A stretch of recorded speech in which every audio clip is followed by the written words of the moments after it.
नेवाशात शिवप्रतिमा धारक अश्व पाहण्यासाठी नागरिकांची एकच झुंबड उडाली। सारंगखेडा येथील ऐतिहासिक घोडे बाजार त्यामुळे प्रसिद्धीच्या झोतात आला।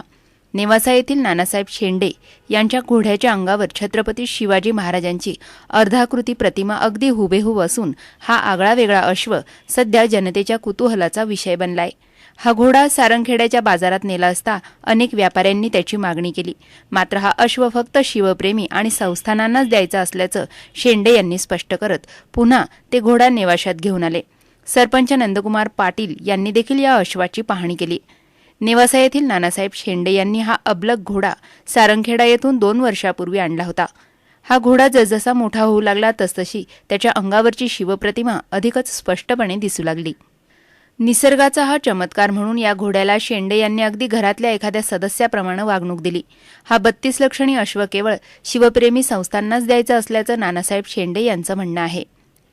का सगळेजण आम्हाला विचारतात तुमच्या घोड्यावर शिवाजी महाराजांची प्रतिमा आहे तर आम्ही तेव्हापासून ते येणारे जाणारे त्यांना आणि आल्यानंतर त्यांना दाखवतो बा हे महाराजांची प्रतिमा आहे असं हे सगळं त्यांना काही समजून सांगतो। आणि त्याचे दुसरं एक वैशिष्ट्य असं का हा घोड्याला पूर्ण असं जो गुंडे असतात तो देवमन कंड पायी पद्म आणि जे बालभौरी एकदम ते जे असे क्लिअर आहे आणि त्याचे जे कलर आणि त्याचे कान हे सगळं एकदम व्यवस्थित आहे। पुढं काही असं त्याला बाद वगैरे काही नाही।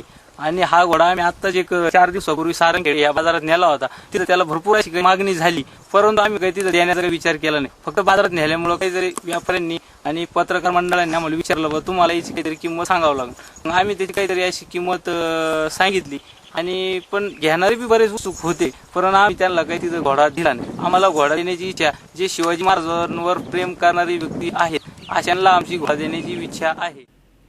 दरम्यान हा सुलक्षणी अश्व सध्या नेवाशात प्रत्येकाच्या चर्चेचा विषय बनलाय। सी मूव्हीज अँड न्यूजसाठी कॅमेरामन अमित मापारी, नेवासा।